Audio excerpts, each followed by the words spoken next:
writers, welcome to the Kobo Writing Life podcast, where we bring you insights and inspiration for growing your self-publishing business. We're your hosts. I'm Joni. And I'm Stephanie. On this week's episode, we welcomed a returning guest, Sacha Black, who is an author and also the host of her very own podcast, the Rebel Authors Podcast. She teaches writing to indie authors as well as writing her own books. And she came on to chat to us a little bit about her book for writers, which is called The Anatomy of Prose, or her most recent book. She has several. So she talked to us about how to craft your character's emotions and how to do that in a way that would hook the reader. And also, we circled back from when we first had her on the podcast to ask her opinion on the conclusion of Game of Thrones and how she thought the writing went for that season. So we cover a lot of topics. It's great talking to Sacha. So here is the full interview. So we are here today with Sacha Black. Thank you so much for joining us, Sacha. Thank you so much for having me back. It's always an honor to speak to you guys. So yeah, thank you.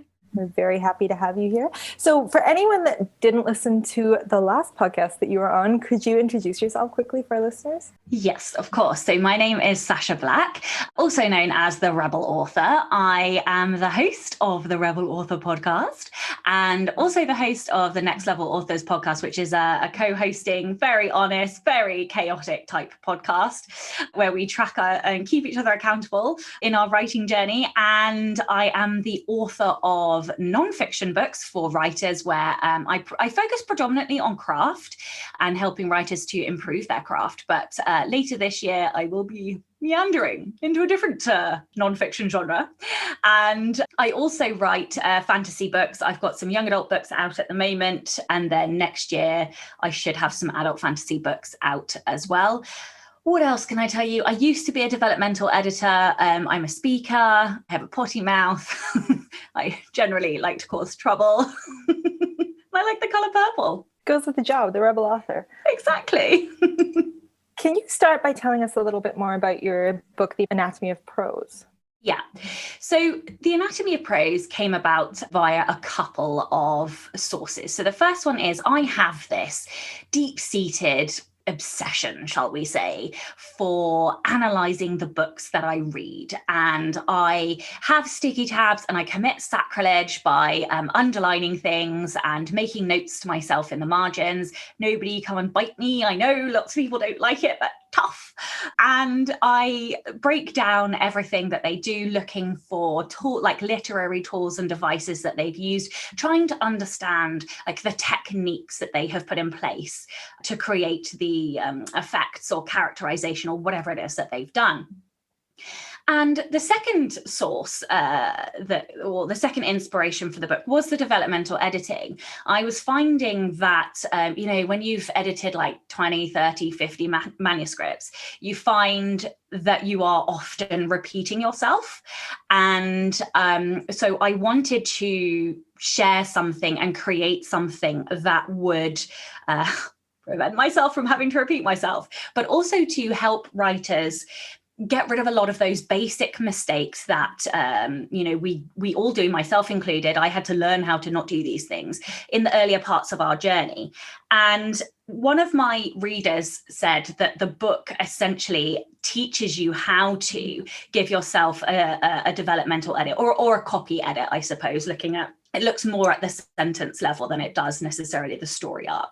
But obviously in that, it also helps you to look at characterization. It helps you to look at your description. So it is looking at bigger parts of story as well. But yeah, I adore prose and I adore understanding prose. And like everybody sits on that spectrum, don't they, of either liking really clean prose, like you might get in, I don't know, like psychological thrillers or something, versus the epic fantasy, flowery or literary fiction, really descriptive, detailed prose. I sit somewhere just slightly over the halfway mark towards more descriptive. But anyway, so that is why I created the book. I wanted to help writers to eradicate a lot of the basic mistakes that we all make and to really polish their manuscript so that when they do give it to a developmental editor, they are getting the highest quality edit they can get so that editors aren't having to correct more common mistakes. They are really genuinely helping elevate your manuscript. So yeah, I mean, the book has all kinds of things in it, from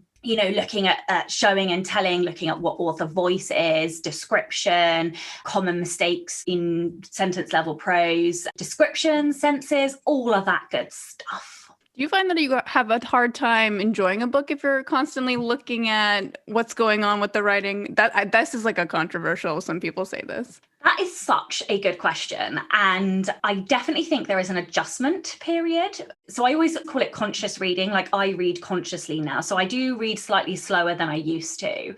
But, there are books that still will make me lose myself in a book. And then it's much harder for me to then be conscious.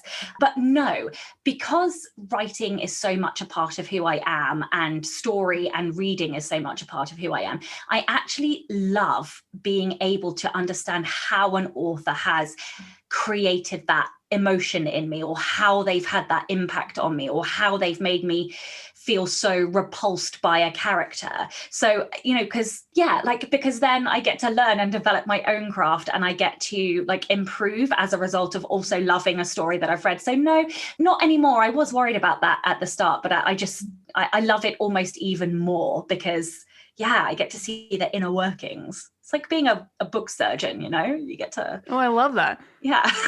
So when I was reading the description of the book, the thing that stuck out to me was you mentioned the key to crafting characters' emotions is that will hook a reader. And particularly in romance books, as we know, I read a lot of romance books, emotion is kind of the main focus of the characters. What do you see as common mistakes when someone kind of discusses a character's emotions in a story? I mean, the most obvious and the most common mistake people make with emotions is to tell rather than showing emotions. Now, everybody thinks that the phrase show don't tell means you can never tell. But if you did that, your book would be like 5 million gazillion pages long. So we do all have to tell. And there are certain instances where that's more common. But with emotions, broadly speaking, you have to show. And that's because emotions are a thing that we have to feel physically. And in order to elicit that in a reader, you have to provide detail. And so, I would say telling, and by telling, I mean identifying and labeling emotion. He was angry, instead of saying he slammed his fist on the table, which is a terrible example, but you get the picture. Or he slammed the door on his way out. That tells the reader so much more than saying he was angry. That's where these old adages like a painting tells 1,000 words, or whatever the phrase is, are so true. I know it's almost a cliche, but actually a lot of the time cliches are buried, there is some truth in there. So that's the first thing I would say. The second thing I would say is leaving out detail. So with emotions and showing really good emotions, the more granular you get with what you're describing, the more universal that emotion becomes. And that sounds like a contradiction. But for example, when a character dies, it isn't their death that is the emotional aspect of it. What is the emotional aspect are the tiny nuanced details that your protagonist will miss. Or let's say a parent dies. It's not that they are gone. It's the things that they did and the way they made you feel that hurts them most. So the way your mom looked after you when your ex left you, or the way she always brought you a coffee in the morning, or the way your mum would never, they would never give you a hug when you did something good. They'd always do a particular high five, a fist pump type. It's those details that are really, unique almost to each individual relationship that are actually universal. Even though they're unique, they're not, because we all can relate to those details.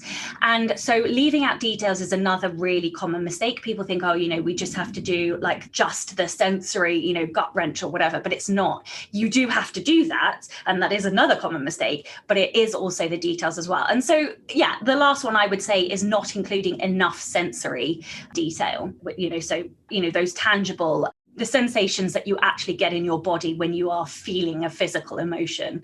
I think you explained that so well, particularly with the example about when a character dies in a book. When I'm thinking about it, the times I've been brought to tears in a book, it's when there's a little detail about something that's really heartbreaking. It's absolutely, I thought that was really well explained.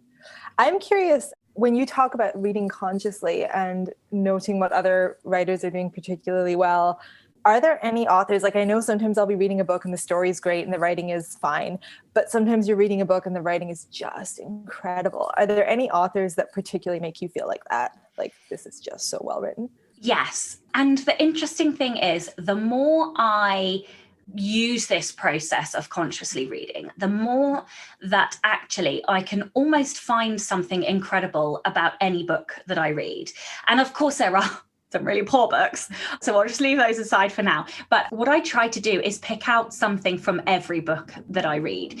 And so I'll just give you examples from the last few books that I read. So I read Nevernight by Jake Kristoff recently. And that's an adult dark fantasy, although the protagonist is a teenager. So it's this weird, it's definitely adult, but the protagonist is a young adult. Anyway, and, you know, he has great world building. Personally, I really didn't like the sex scenes, but I'll move on from that. But what I have learned from that book is how you can use footnotes in a really interesting way. So this is what I mean by like, I can take something from every single book that I have read. And actually, I'm literally writing an article now for my audience about how you can use footnotes in all these interesting, quirky ways. Addie LaRue by V.E. Schwab is just one of the most poetically, rhythmically exquisite books I have ever read.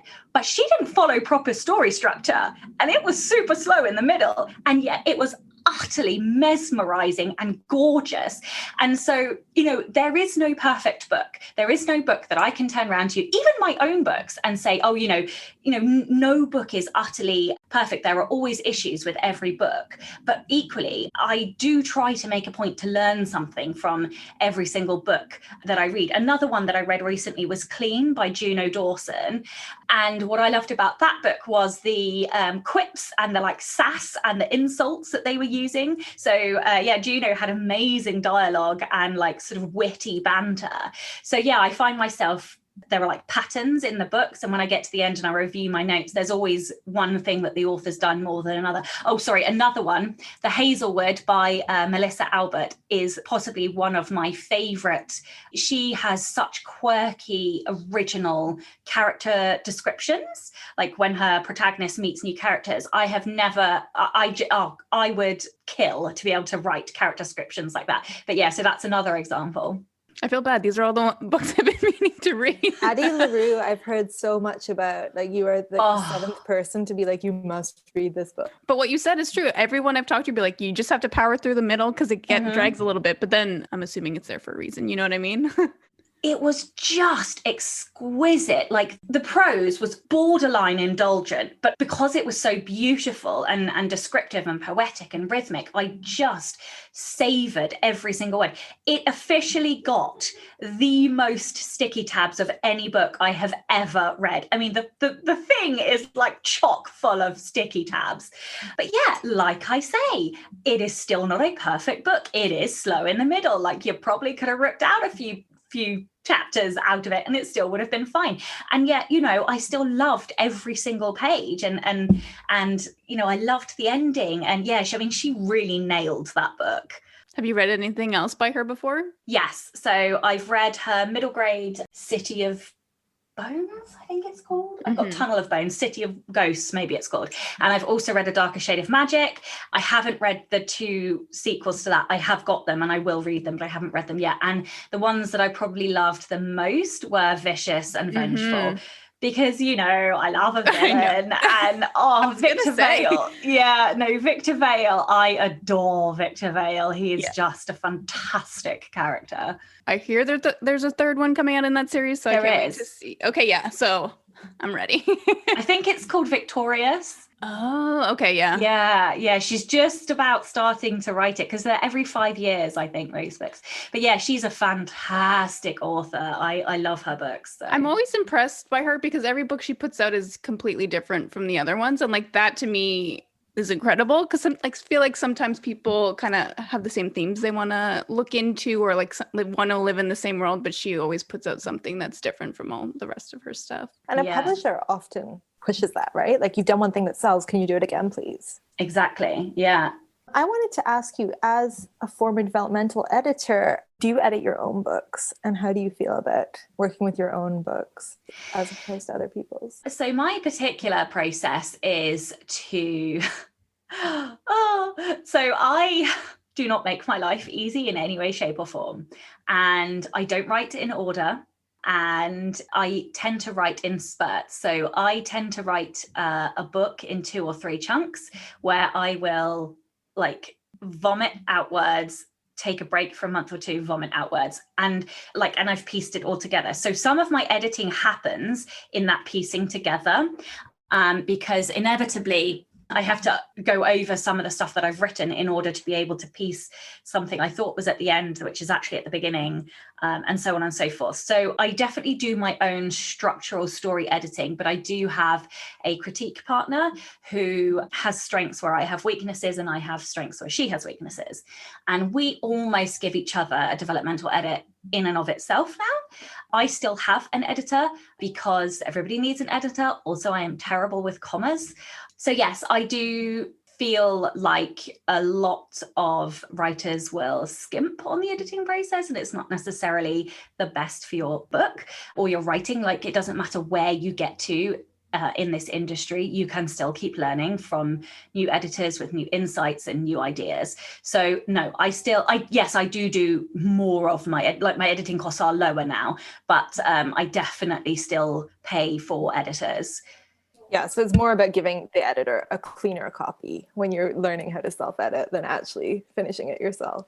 That's it, exactly. So I was also reading this description, and you talk about how authors can embody a character's personality at the sentence level. And like when that's not done well, it's hard for the reader to pick out which chapter is which character. So do you have any tips on being able to write 2 characters and knowing and having the reader know that they're different characters? Yeah, so this is an interesting one because writers often confuse like character voice and author voice. So author voice can change over somebody's career. You look at somebody like Stephen King or J.K. Rowling. I know she's not the most popular author right now, but if you look at like her, I think it's Comma and Strike books versus her Harry Potter books, the sound of those 2 books is totally different. It's the same author. Or we were just talking about V.E. Schwab and the fact that each of her books sounds really different. And that's her author voice, that you can see like that differentiation, and the fact that she can do that, is her author voice.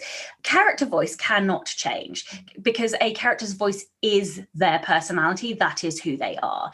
So really being able to differentiate characters, or if you are not differentiating characters, is because you haven't you either don't know your character well enough, or you haven't represented that characterization at the sentence level well enough. And so the way you do that is by knowing your character really well. So if, for example, you have a professor, okay, they're probably highly educated. They've probably spent a really long time writing academic papers using words like therefore, furthermore, in addition to, moreover. And so you would expect that in their speech as well. You would expect that in their dialogue. You would expect that kind of stilted, stuffy writing, stuffy narration in like their narrative paragraphs. And so it's ensuring you're capturing those personality aspects at the sentence level. Like if, for example, you had a gang member, they are not going to be using words like therefore, furthermore. They are going to be using slang words. They might use terminology that's not in the dictionary because it's been created by this gang culture.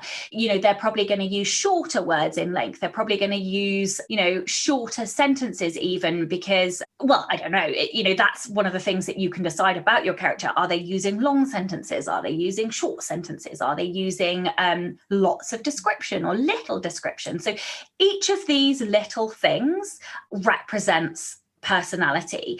And so like in the book I have a couple of examples where, I don't know if you actually want, but like I have them in front of me so I can like read 2 examples. So yeah, okay, cool.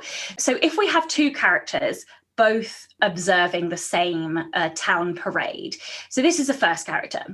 They move like a current, each person flowing past the next, supposedly united in their cause. But as they chant and sing for solidarity, it sounds like the melody of mourners. I see the tiny fractures, the gaps they leave between each other, the scattered looks, the fear of isolation. Each of them is drowning in a swelling crowd, and yet, despite the mass of bodies, they're all fighting alone. So that's the first paragraph. And the second paragraph, another character seeing exactly the same scene. The villagers weave through the street, brandishing placards like rifles, their soldiers marching to their last battle. The war drum beat of their feet grinds into my ears, rattling my teeth and making my blood boil. So those two paragraphs are very different for a set of reasons. So the first one, they use much longer words, much longer sentences with more description. And the descriptions in particular are using like sad words like isolated, fractured. They talk about like that lonely, think words like scattered. So this person is clearly like a more depressed type character. Whereas in the second paragraph, you've got a character who's using short, sharp words, a bit more onomatopoeia, things like blood, war, drum, rattle, grinds. So this character is clearly much angrier. So it's thinking about the types of words that you use for their description. Because at the end of the day, whatever narration is happening on the page should be from the eyes of that character. So it should be how they see the scene, not how you as the author sees the scene. And if you can capture that and allow their personality traits to influence how you're capturing that, you will describe their personality at the sentence level. That's a good segue into asking you about one of your recent courses where you talk about using senses to write and how that can elevate your writing and your characterization. Could you expand a little bit and tell us about that? Yeah. So I always liken like description and writing a bit to like a painting. When you write sentences without the senses, and in particular like emotive ones or descriptive ones, it's a bit like a pencil drawing. There's nothing wrong with that. I love pencil illustrations. They have time, they have a place, and sometimes they're on my bedroom wall as well.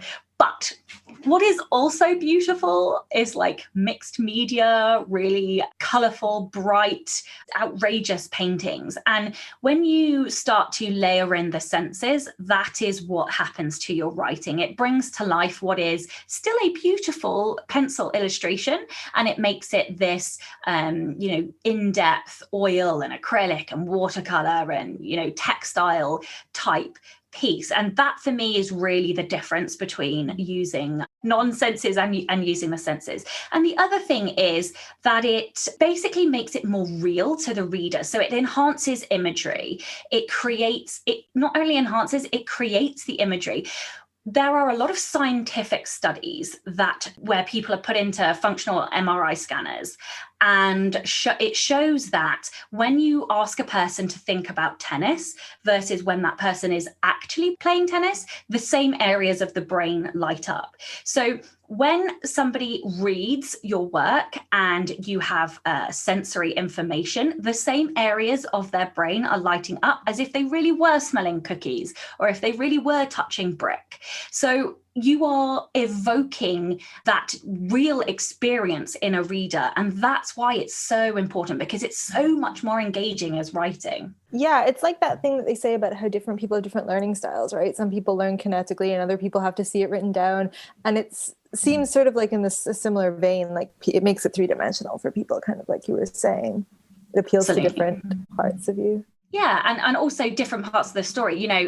There are different times that senses should be used. Like in a romance scene, for example, you're much more likely to find touch being engaged, and taste too, if we're going to get graphic, but in a battle scene, for example, you're much more likely to probably use sound, because you're going to have clashing of metal, you're going to have war cries, you're going to have, squelching of innards being cut open or whatever.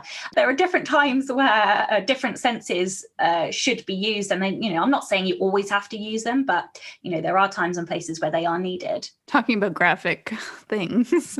Last time we talked about Game of Thrones, and the topic of your episode was on villains. So if anyone listening is interested in how to craft a villain, go listen to that episode. So we were so naive back then, and we finally have seen the ending of Game of Thrones. And I'm just guessing here, but where do you think they went wrong in their character development? Oh, God. I mean, and obviously, like, spoiler warning, we are going to talk about the ending of Game of Thrones here. So, like, if you haven't seen it, you might want to hit pause. For me, they messed up big time with Cersei Lannister.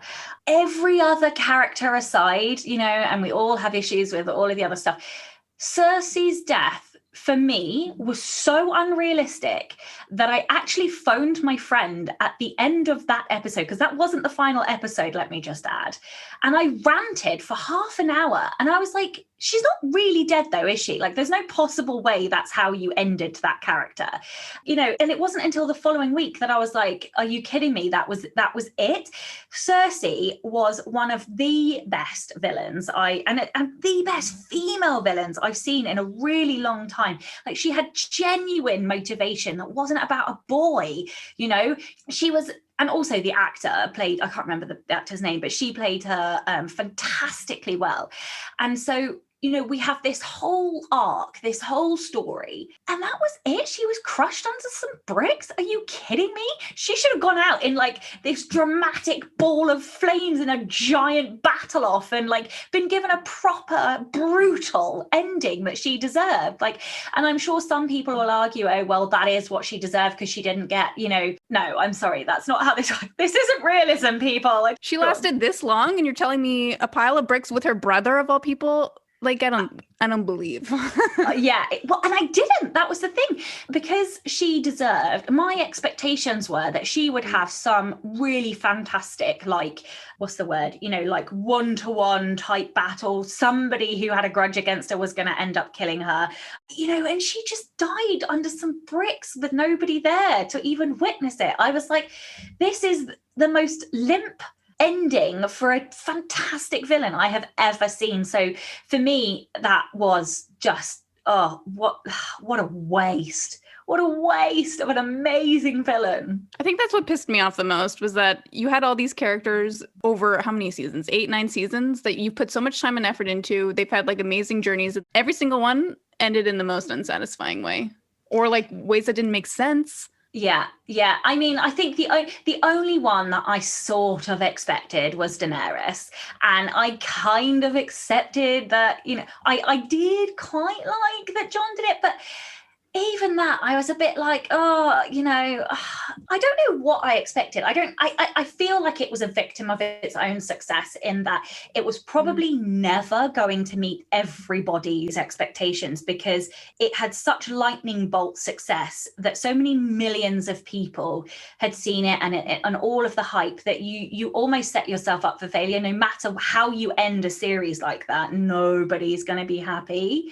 You know, I don't know. Like, it's lazy storytelling. You've spent years building a character. You can't just, like, it's like when a book has a really crappy twist, and if you go and read from the beginning, like, there's no indication. You know what I mean? Like, when you come to like a really satisfying twist and you're like, oh, look at all these like little like seeded parts that we've been told all along, like, that's so clever. Or if it just comes out of nowhere and there's nothing, it's lazy. Well, see, this is controversial, but I don't think a twist is a twist unless it's been foreshadowed, because it is just one of these there's a Latin word that they use to say that things have just happened at the end. Oh, I can't remember it. There's a Latin phrase anyway. And basically it's when people just do stuff just to, like, you know, solve a plot problem or whatever. And that's, unless a twist has been properly foreshadowed, because you need the red herrings to allow readers to, like, go on a journey and to hype up their expectations, and then to dash them with red herrings and then to bring them back up again, so that then a twist is satisfying.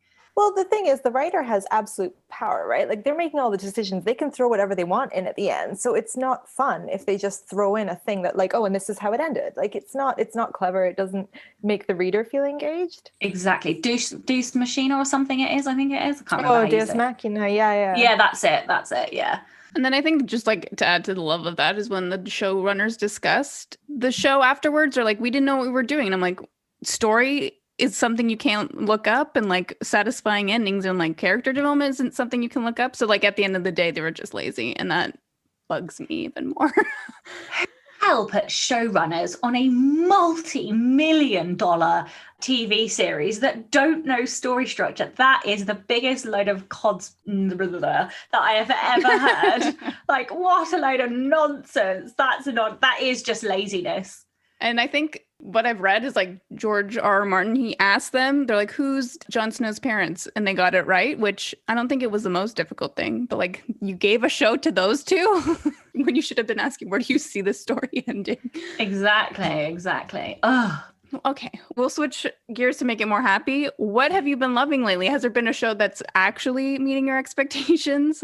Or a book? So many. So I'm one of these people that doesn't tend to watch shows until I finish a book or a project and I've got a gap, and then I'll binge something. So I binged Bridgerton the other day in 2 days, and I absolutely loved it. Like the first 30 minutes of the show, I was like, what is this? Like, what am I watching? And then like we got to the end of the first episode and I was like, yeah, where's the next episode? Like we're not going anywhere. I need to watch the next episode. Anyway, so I like binged that. I loved that. Sabrina is another one, like in a completely different genre that I absolutely love. It's a total guilty pleasure watch for me, but I do absolutely love Sabrina.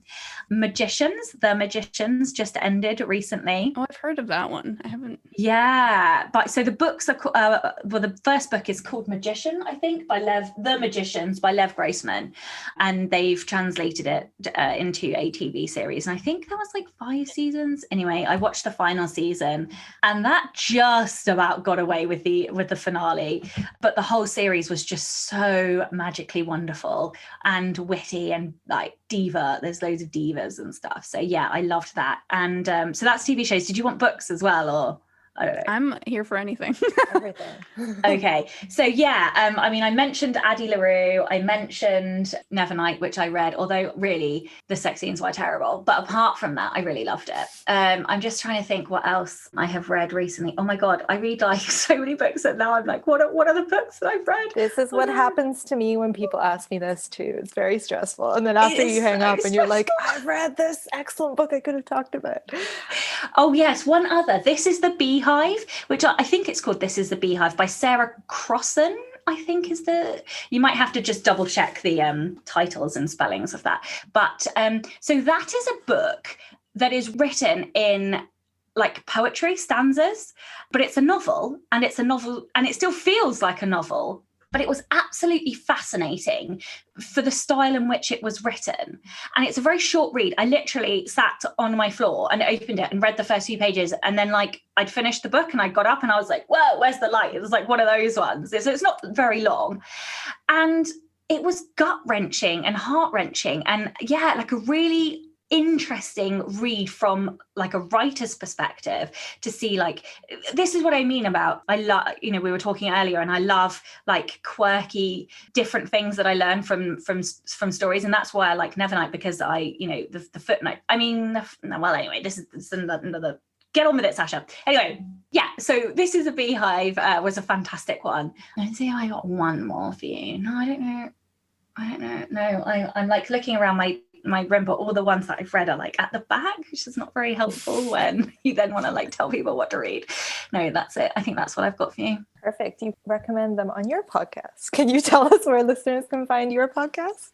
Absolutely. So any podcatcher, essentially, you know, all the usual Apple and Spotify and all that good stuff. Just look for the Rebel Author podcast, or Next Level Authors, which is the other one that I do. And then what can readers expect, or readers and writers expect from you next? So if you're a writer, I have got a couple of books coming out this year. So the first one, which I am racing towards the end of right now, is all about side characters. So I've got one on heroes, one on villains, and now I'm going to be publishing a book on side characters. And that will hopefully be out either late spring or early summer. And then later in the year, I'll also be doing a like more general self-publishing book. So I'll be going slightly more into the business marketing type side. So that will be later in the year. And on the reader side, I am finally publishing the book that nearly killed me. So I'm publishing the third one in my young adult fantasy series, which is called Trey, and the fourth one, because apparently I just vomited out the fourth one. And so they'll be coming out quite in quick succession after a very long 2-year gap. And then later in the year, I will probably, if I can fit it in and we don't have too many more lockdowns with kids off school, then I will be publishing a completely different standalone called The Scent of Death, which I am so excited for. You're so busy. Yeah, I was going to say. I know. I love hearing you talk about writing, though. I love the way that you talk about craft, and the kind of the anatomy of prose is really cool. So excited for all readers and listeners to explore that too. Well, thank you for having me. I do love to gabble on about craft. So yeah, and it's a real honor to talk to you guys. So thank you very much for having me. Thank you for listening to the Kobo Writing Life podcast. If you're interested in reading any of Sacha Black's books, we will have a link to them on our blog. Or if you're interested in learning how to grow your sales, visit kobowritinglife.com. This episode was produced by Joni DiPlacido and Stephanie McGrath with help from Rachel Wharton. Editing is done by Kelly Robotham. Music is provided by Tearjerker, and big thanks to Sacha Black for being our guest today. If you're ready to start your self-publishing journey today, sign up for free at kobo.com/writinglife. Until next time, happy writing.